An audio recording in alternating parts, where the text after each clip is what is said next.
Nakakailang rounds ka? Ako, pinaka-max ko kasi na nagawa sa ex ko, 12 rounds. 12? Pero hindi yun straight, ha?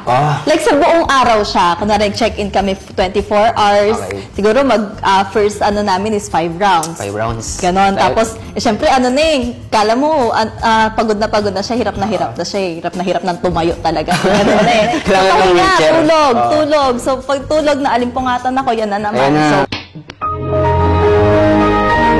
may energy na ulit, so another round ulit, marami ulit yun. Tapos hanggang sa dumating na sa point na, alam mo, parang wala nang lumalabas. Kasi Gano'n na, gatulo na lang yung lumalabas. simot na ang gatas. Yun na, pahinga na, pero sobrang maga. Ay, grabe. Sobrang namaga. Parang ilang araw kaming hindi afternoon, ginawa namin na yun. Meron kasi kami parang nire-reach namin, gano'n karami kaya yung kaya natin. Ganon. So, yun, meron kami nire-reach na goal. Ganun, guys. Ang sarap yung guys.